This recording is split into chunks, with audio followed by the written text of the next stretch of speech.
நீங்கள் பார்த்துக் கொண்டிருப்பது நமது கேப்டன் டிவி. இளைஞர்களின் இதய துடிப்பு. வணக்கம்.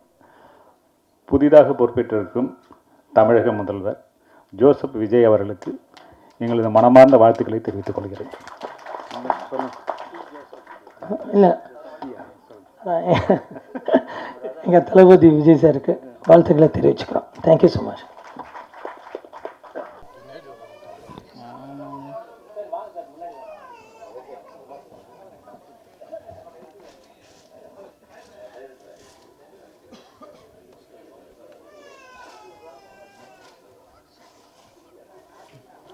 மைக் கேட்டுவா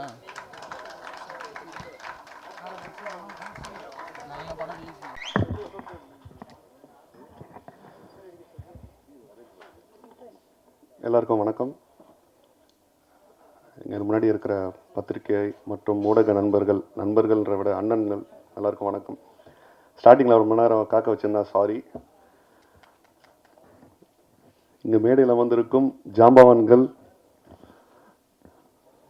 சொல்லி ஆகணும் சார், கண்டிப்பாக சார். எனக்கு நீங்கள் எல்லாம் ஜாம்பவான் டைரக்டர் தான் sir. Sir Udhayakumar sir, Saran sir, Perarasu sir, Ezhil sir, Dinesh master, Raja sir, music director, editor sir, Sampath sir, இளைய சார், எல்லாருக்கும் நன்றி, தேங்க்யூ. அண்ட் டைரக்டர்ஸ் முக்கியமாக Udhayakumar sir, Saran sir, Perarasu sir, Ezhil sir, நீங்கள் அழைப்பதை ஏற்றி நீங்கள் வந்ததுக்கு ரொம்ப ரொம்ப நன்றி சார். Thank you sir. பர்சனலாக யார்ட்டையும் நான் பேசினதில்லை, இப்போ தான் எல்லாம் பேசிகிட்டு இருக்கேன். But thank you, thanks for coming sir.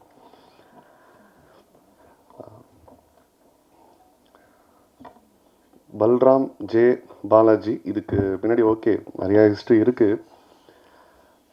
ஸ்கூலில் பெர்ஃபார்மன்ஸ் எல்லாத்தையும் நான் மிஸ் பண்ணாமல் பண்ணுவேன். அது முடித்து காலேஜில் பிடெக் சத்யபாமா, நான் சத்யபாமா ஸ்டூடெண்ட். அப்புறம் எம்பிஏ மணிப்பால் யூனிவர்சிட்டி.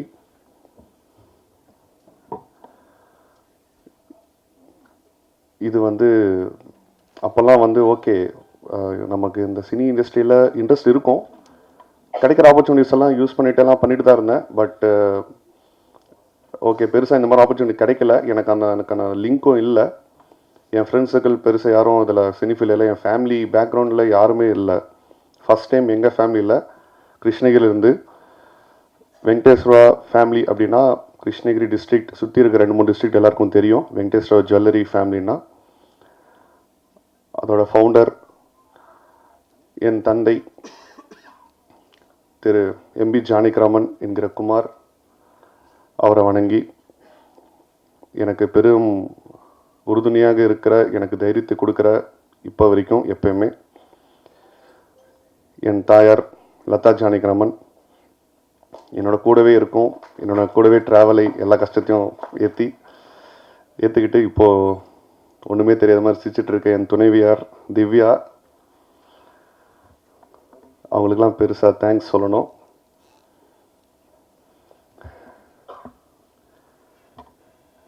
ரெண்டாயிரத்தி 14 எனக்கு ஓகே, ஜுவல்லரி இண்டஸ்ட்ரி எங்கள் ஃபேமிலி பேக்ரவுண்டு. பட் நான் பெருசாக அதில் இன்ட்ரெஸ்ட்டாக இருந்ததில்லை. எனக்கு சுத்தமாக இன்ட்ரெஸ்ட் இல்லை.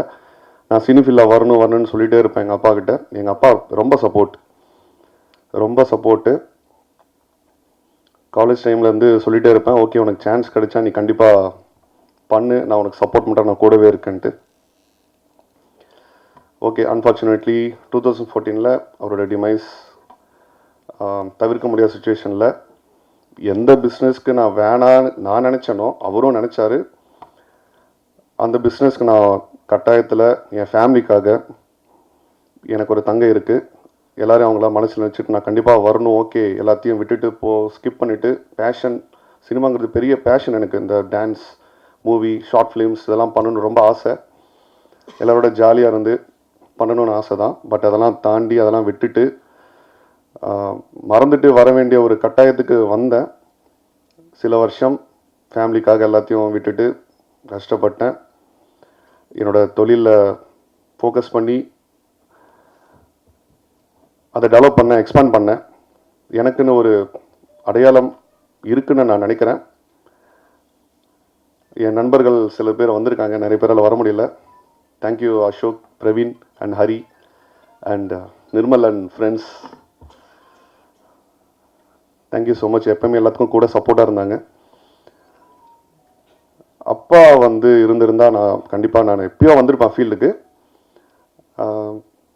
ஓகே, ஃபேமிலிக்காக பிஸ்னஸ்க்கு வந்ததுக்கப்புறம் என்னடா பண்ணலாம், நமக்கு நினச்சது, நமக்கு பிடிச்சது பண்ணக்கூடாதா, பண்ண முடியாதான்ற ஒரு இது வரும்போது சில வருஷம் தாண்டி அம்மாட்ட நான் பேசினேன், சாதாரணமாக பேசினேன், ஒய்ஃப்ட்ட பேசினேன். ஓகே நீ பண்ணு, நாங்கள் சப்போர்ட்டாக இருக்கோம். ஏன்னா எங்கள் ஃபேமிலியில் யாருமே அந்த மாதிரி இருந்தில்ல. நிறையா விமர்சனங்கள், இதெல்லாம் எதுக்கு உனக்கு, நிறைய பேருக்கு தெரியாது. ஓகே, சினிமா இண்டஸ்ட்ரினா ஒரு பேர் ஒரு பக்கம் ப்ளஸ்ஸாக பேசுவாங்க, மைனஸாக பேசுவாங்க. நம்ம பாசிட்டிவ் மட்டும் எடுத்துப்போமே, அதுலேருந்து நிறைய சாதிச்சவங்க தான் நிறைய பேர் இருக்காங்க. அதுக்கு எக்ஸாம்பிள் இந்த மேடையில் அமர்ந்திருக்கிற பெரியவர்கள் எல்லாரும். அதுதான் ஒரு சின்ன ஹிஸ்ட்ரி, அவ்வளோதான். ஸோ லாஸ்ட் இயர்ங்கிறத விட 2023-24 அந்த டைமில் சும்மா சின்ன ஒரு வீடியோஸ் எடுத்து பண்ணிகிட்டு இருப்பேன். அதுக்கு நிறைய ரெஸ்பான்ஸ் இருந்துச்சு. அது பெருசாக இல்லை, என்னோடய யூடியூப் சேனலில் பண்ணிகிட்டு இருந்தேன். சரி, அப்புறம் என் ஃப்ரெண்ட்ஸ் தான் வந்து ஒரு ஐடியா கொடுத்தாங்க, நீ ஏன் தனியாக வந்து உனக்குன்னு ஒரு அடையாளம், உனக்குன்னு ஒரு சாங் க்ரியேட் பண்ணி பண்ணலாமே அப்படின்ட்டு. அப்போ எங்கள் அம்மாட்ட ஒய்ஃப்டெல்லாம் பர்மிஷன் கேட்டேன். ஏன்னா அவங்க தான் பெரிய சொத்து, அவங்களோட ஹாப்பினஸ் இல்லாமல் நான் எதுவும் சாதிக்க முடியாது. அந்த மாதிரி ஆரம்பித்தது தான் 2025 ஒசாமா என்னோடய ஃபர்ஸ்ட் ஆல்பம், அஃபிஷியல் ஆல்பம். அது ட்ரெண்ட் மியூசிக் ரிலீஸ் பண்ணாங்க. அப்போ வந்து ஒரு பெருசாக ப்ரெஸ் மீட் இந்த மாதிரி பிளான் பண்ணோம். எனக்கு சரியான கைடன்ஸ் இல்லை, சில காரணத்தினால அது தவிர்த்து போயிடுச்சு. வேற ஒரு நண்பர் மூலிமா ராஜா சார் அறிமுகமானோடனே ஏதோ பக்கத்து வீட்டு பையன் மாதிரி ரொம்ப க்ளோஸ் ஆகிட்டார். அவர் என்னை விடாமல் உடும்ப மாதிரி பிடிச்சிக்கிட்டு ஜாலியாக ஒரு என்டர்டெயின்மெண்ட்டாக அதை பண்ணோம். அது யூடியூப்பில் இருக்கும், ஒசாமான்னுட்டு. அதுக்கப்புறம் ஓகே சில கதைகள்லாம் சொன்னார். அவர் 2-3 கதை கொடுத்தாரு, பண்ணலாம் இந்த மாதிரி பண்ணலான்னு சொல்லிட்டு. இல்லை சார், நான் வந்து எடுத்தவுடனே இந்த ஹீரோவாக போகணுன்ற ஓகே அந்த ஆசை இருந்தாலும் ஒரு அடையாளத்தோடு போவோமே, இன்னொரு ஆல்பம் பண்ணலாம், எனக்காக அது நீங்கள் கன்சிடர் பண்ணுங்கன்னு சொல்லி எங்கள் ஃபேமிலிட்ட எல்லாம் பேசி அதுக்கும் அவர் ஓகே சார் பண்ணலாம் சரின்னு சொல்லிட்டு அந்த மாதிரி ஸ்டார்ட் ஆனது தான் சைலண்ட் இன்ஃப்ளூயன்சர் இந்த ஆல்பம்.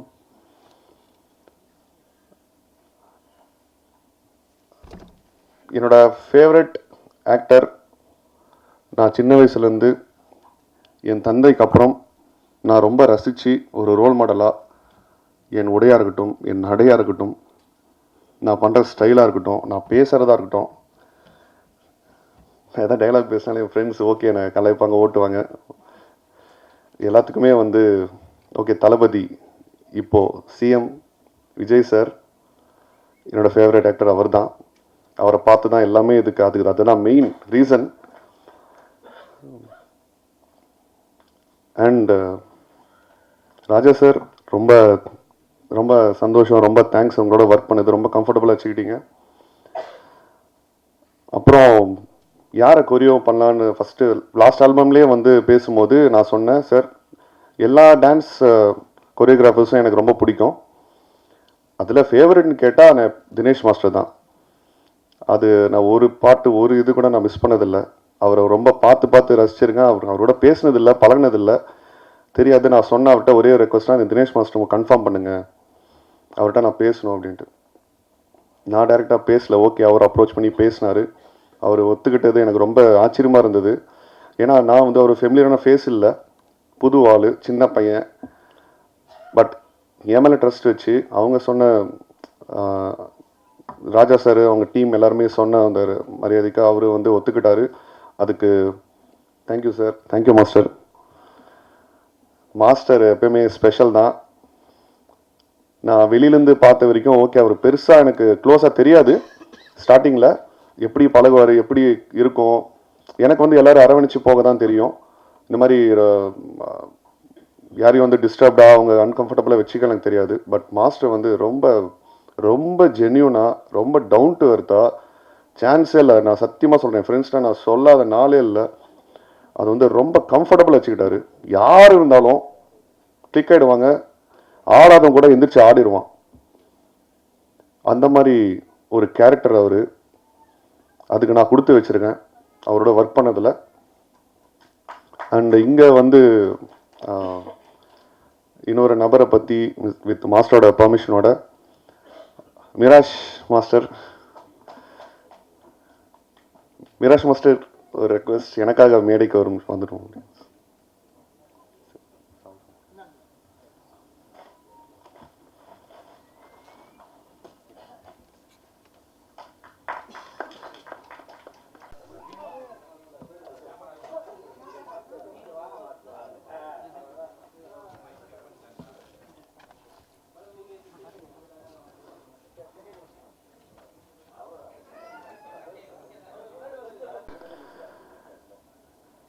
அவர் ரொம்ப ரொம்ப ஜாலியாக கம்ஃபர்டபுளாக வச்சுக்கிட்டாரு. ரொம்ப எல்லாமே வந்து ரொம்ப எப்படி சொல்கிறது, நான் வந்து ஓகே நிறையா டேக்கு ரிஹர்சல் டைமில் வந்து சலிச்சிக்காமல் ஈஸியாக ஹாப்பியாக அந்த டீம் ஃபுல்லாக பாய்ஸ் நிறைய பேர் நான் ஓகே அவங்களால வர முடியல, சங்கர் நினைக்கிறேன் பேர், okay thank you boys and also girls யாரெல்லாம் ஒர்க் பண்ணியிருந்தாங்களோ எல்லாருக்கும் ரொம்ப தேங்க்ஸ்.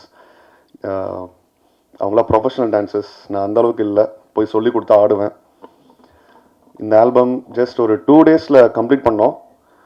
யாராலும் இது நம்ப முடியல, என்னாலே நம்ப முடியல. ஃபஸ்ட்டு மாஸ்டர்கிட்ட கேட்டேன், மாஸ்டர் 2 days முடிச்சிடலான்ட்டு, பார்க்கலாம் பாலாஜி நம்ம கோஆப்ரேஷனாக எப்படி இருக்குது எல்லாம் சொல்லிட்டு. மெயின் அவர் தான் மொத்தத்தையும் ஹேண்டில் பண்ணார். ரொம்ப பொறுமையாக ஹேண்டில் பண்ணார் Dinesh master. Thank you again. Okay,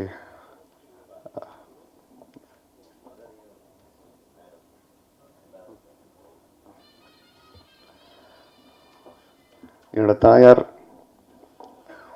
திருமதி லதா ஜானகிராமன் மற்றும் என்னோட துணைவியார் திவ்யா ஆகிய 2 பேரையும் மேடைக்கு வந்தீங்கன்னா ஹாப்பி. அவங்க தான் வெளியிடுறாங்க, அதெல்லாம் எடுத்து பண்ணிக்கலாம். சார் சொன்னார், அப்புறம் அவங்க மரியாதை பிடிச்சிருக்கலாம். அது ஓகே ஓகே.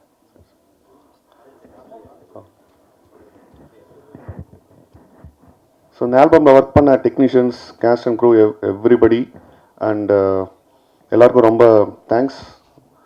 இது சக்ஸஸ்ஃபுல்லாக வரும்னு நான் வேண்டிக்கிறேன். முக்கியமாக ஜிவி பிரதர், உங்களை ஃபஸ்ட் டைம் மீட் பண்ணும்போது ஓகே பிரதராக கூப்பிட்டுட்டுமா பரவாயில்லையானாரு, ஷுவர் அப்படின்னாரு. இன்வைட் பண்ணுங்க, அவரால் ஓகே வர முடியல, but thanks for the wishes. And Iykki பெரி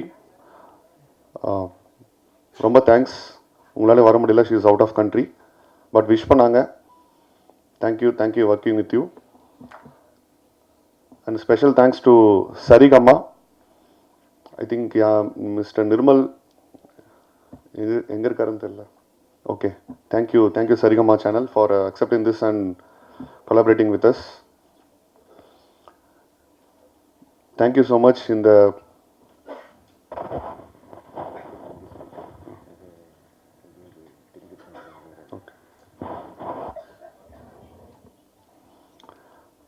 யூடியூப்பில் ஆல்ரெடி அது ரிலீஸ் ஆயிடுச்சு. ஸோ எல்லோரும் சப்போர்ட் பண்ணுங்கள், எல்லோரோட சப்போர்ட் கண்டிப்பாக வேணும். முக்கியமாக பத்திரிகை ஊடக அண்ணன்கள் எல்லாரோட சப்போர்ட் கண்டிப்பாக வேணும். Wish me best, wish the team best. உங்களுக்கு ரொம்ப ரொம்ப தேங்க்ஸ்.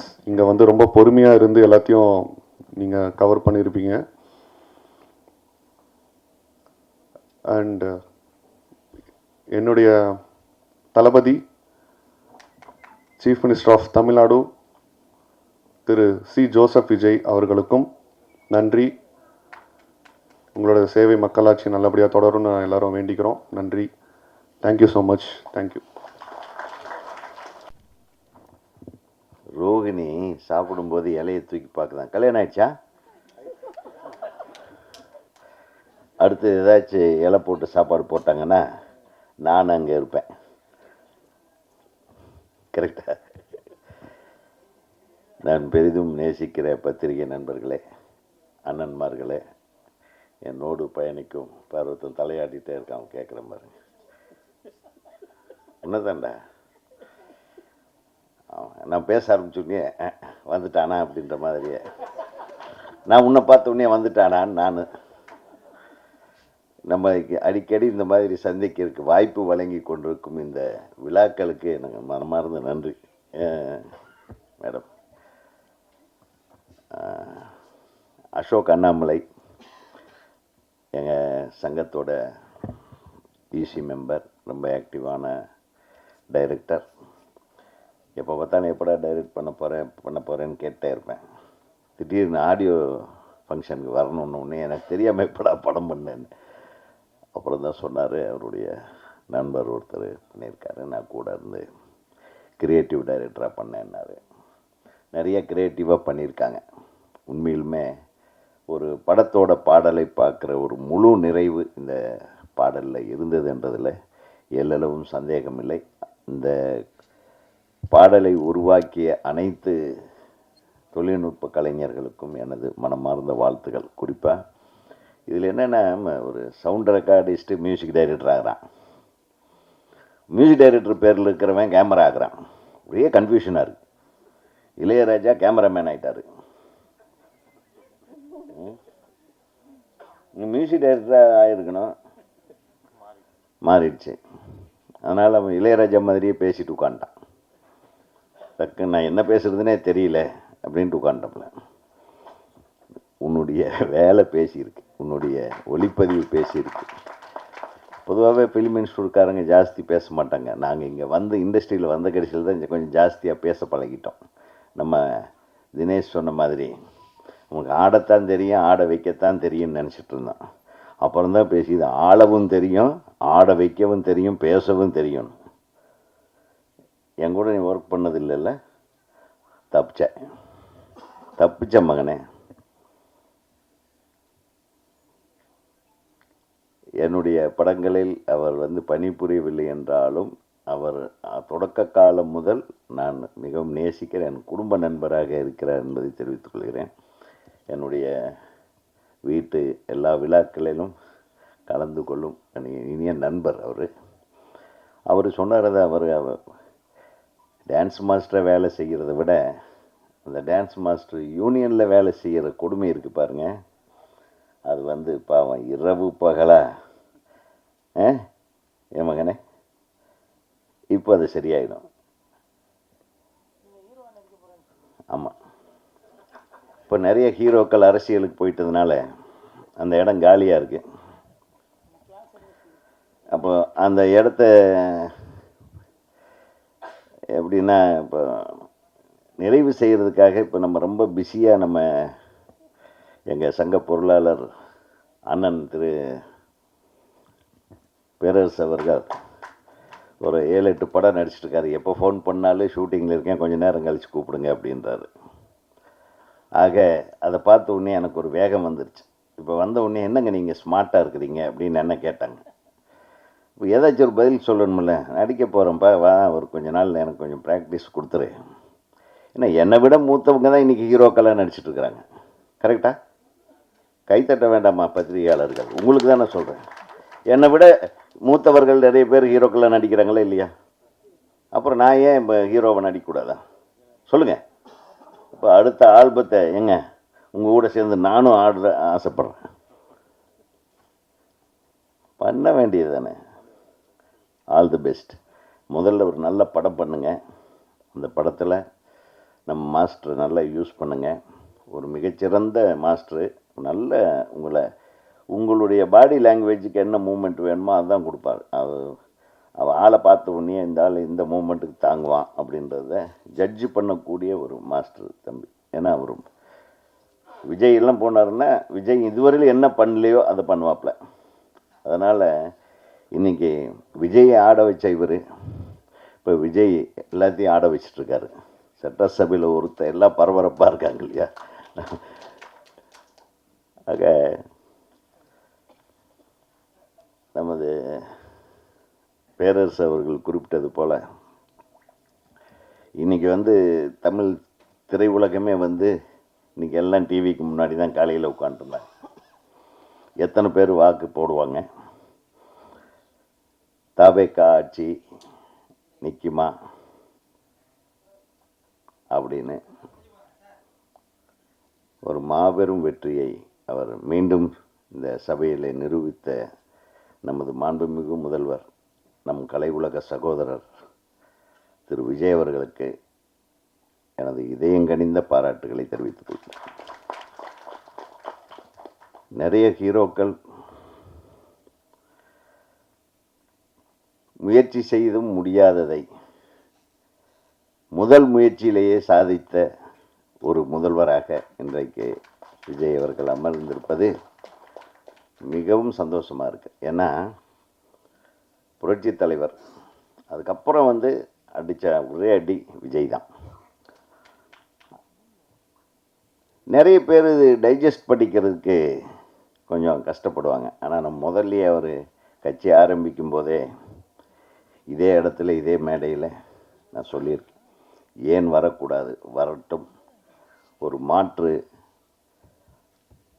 ஆட்சியை தரட்டும், அவர் வரக்கூடாதுன்னு சொல்கிறதுக்கு யாருமே இங்கே யாருக்குமே உரிமை கிடையாது, இது ஒரு சுதந்திர நாடு, யார் வேண்டுமானாலும் அரசியலுக்கு வரலாம் அப்படின்னு இதே மேடையில் நான் பேசினேன்.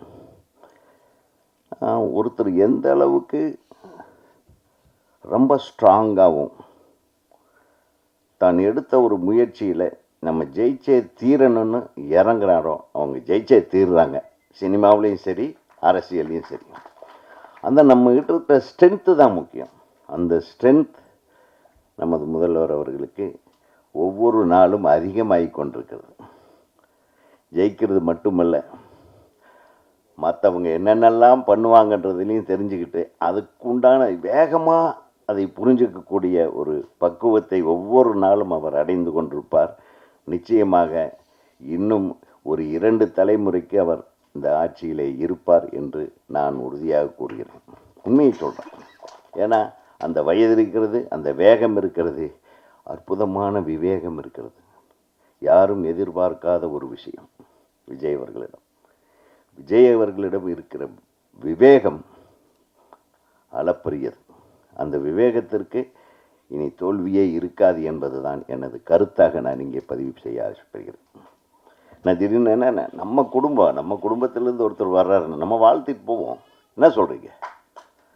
நம்ம இல்லாமல் நாம் உங்களுக்கு யார்? கூடவே இருப்போம்.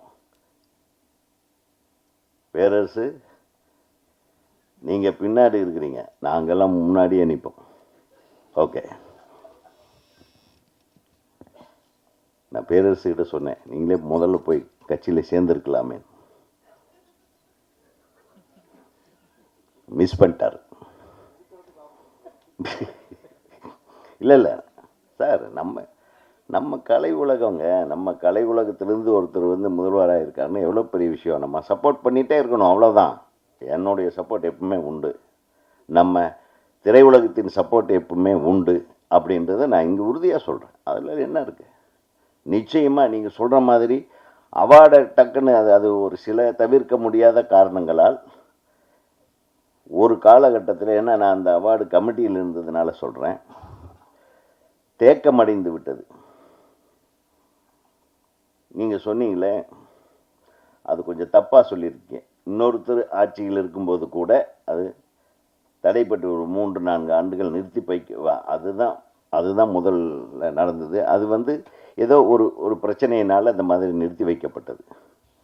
அந்த நிறுத்தி வைக்கப்பட்டதனுடைய தொடர்ச்சி நீட்சியாகத்தான் இது இருக்கிறதே தவிர வேணும்னே செய்யணும் பார்க்க முடியாது.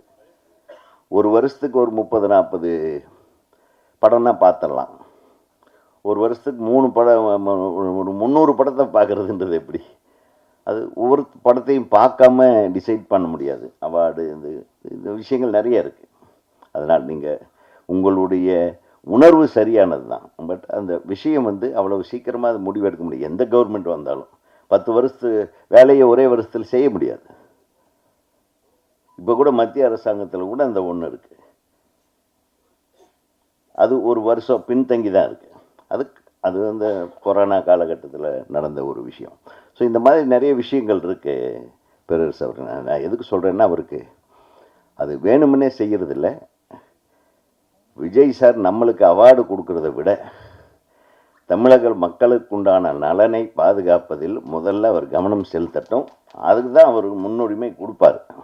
அதுக்கப்புறம் திரைப்படத்தை பார்த்துக்கலாம். திரைப்படத்தில் நம்ம அவர் போய் கேட்டு வாங்கிக்கலாம். அவர் எப்பவுமே திரைப்படத்துறைக்கு நிச்சயமாக உறுதுணையாக இருப்பார் என்று நீங்கள் சொன்னதை நானும் ஆமோதிக்கிறேன்.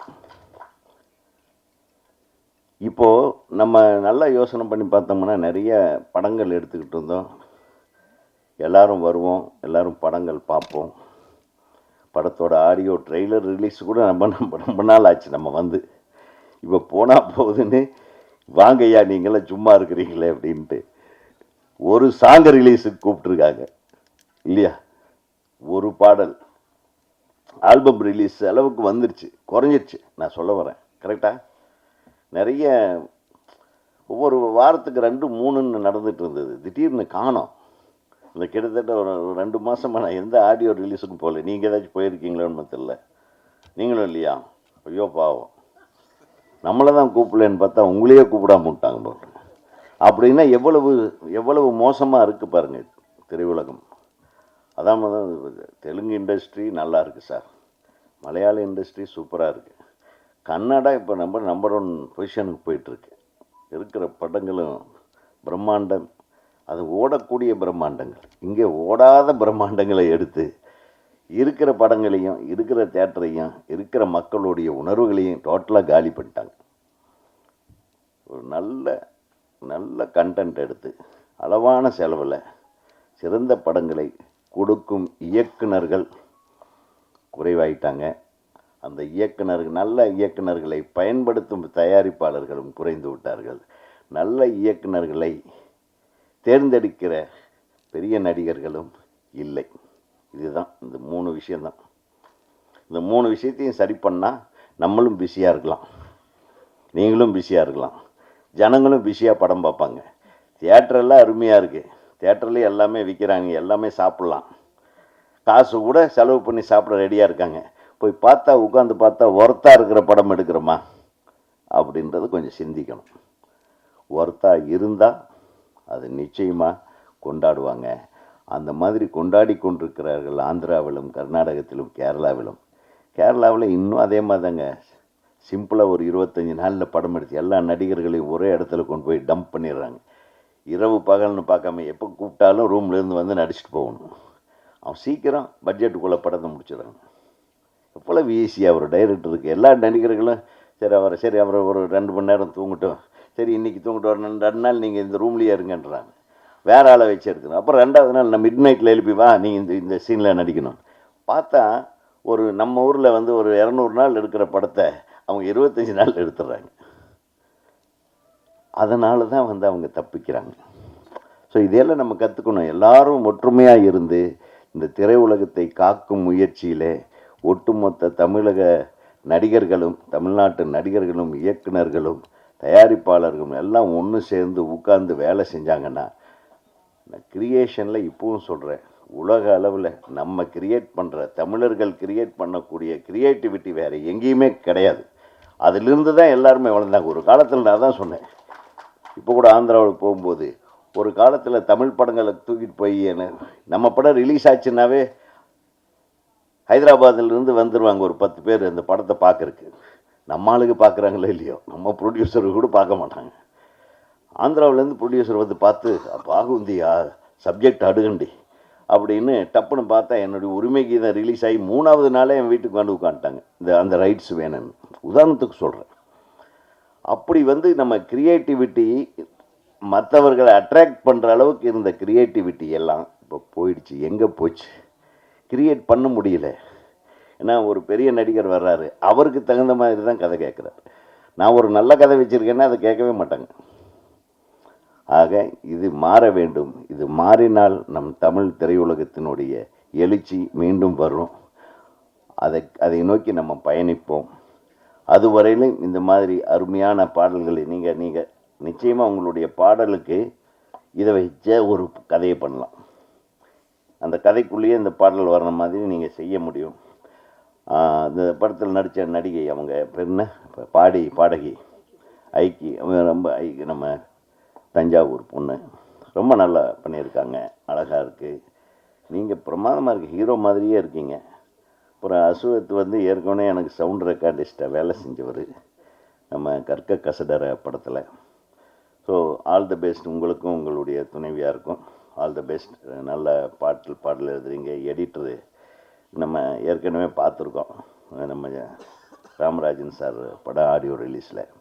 வாழ்த்துக்கள். மாஸ்டருக்கு சொல்ல வேண்டியதே இல்லை, உங்களுக்கு எதோ என்னத்தை வாழ்த்து தேவைப்படுது, நீ தான் எங்களை வாழ்த்தணும். எனக்கு தயாராகிட்டு ஏதோ ஒரு டெய்லி ஏதோ டைம் கிடைக்கிறப்ப வந்து ஸ்டெப்ஸுக்கு சொல்லி கொடுங்க. அதில் இவரை கூட யூஸ் பண்ணலாம், பக்கத்தில் ஒருத்தர் இருக்காரு. ஸோ எல்லாமே விஜயை இயக்குனர்களாக இருக்கிறாங்க, பயமாக இருக்குது. ஆகவே இந்த ஆல்பத்து பேர் என்ன? ஆமாம், சைலண்ட் இன்ஃப்ளூயன்சர். கரெக்ட் தான், நீங்கள் சைலண்ட்டாக இன்ஃப்ளூயன்ஸ் பண்ணுறீங்க. உங்கள் பிரதர் தான் ப்ரொடியூசரா? அப்பாவா? நீங்களே ப்ரொடியூசர். வாழ்த்துக்கள். மிகப்பெரிய வெற்றி. டைரக்டர் வந்து என்னுடைய தம்பி, அவர் திரைப்படக் கல்லூரி இயக்குனர். அவரை வச்சு படம் பண்ணுங்க, எல்லாம் மிரட்டிடுவாங்க. அவரையும் இளையராஜா காம்பினேஷன் போட்டு மீண்டும் அஸ்வத்தை ஒரு இளையராஜா காம்பினேஷன். இந்த இளையராஜா சொல்கிறேன், அவர் இல்லை. ஆமாம், அவன் இசையமைப்பாளர் அஸ்வத்தை வச்சு நீங்கள் ஒரு படத்தை மிக கூடிய விரைவில் தயாரிக்க வேண்டும். அந்த தயாரிப்பில் நாங்களும் ஏதாச்சும் கொசுறு வேஷத்தில் நடிக்கிறோம். இப்போ 2 பேர் இருக்கிறோம், லாரல் ஹாடி மாதிரி. யார்? நான், பேரரசு. கொசுருக்கு இன்னும் 2 பேர் இருக்காங்க, அதை அவங்களையும் கூப்பிட்டுக்கலாம். இல்லை, அவங்க படம் டைரக்ட் பண்ணிட்டு, ஏன்னா நாங்கள் அவங்கள டார்ச்சர் பண்ண வேண்டும். ஸோ மிகப்பெரிய ஒரு வெற்றி ஆல்பமாக இது வெளிவர வேண்டும். அனைத்து தொழில்நுட்ப கலைஞர்களுக்கும் இந்த விழாவை அழகாக வர்ணித்து வழங்கி கொண்டிருக்கும் அன்பு சகோதரிக்கும் அனைவருக்கும், என்னுடைய ஈசி மெம்பர் திரு அசோக் அண்ணாமலை கிரியேட்டிவ் டைரக்டர் அவர்களுக்கும் எனது வாழ்த்துக்களை சொல்லி விடைபெறுகிறேன். நன்றி.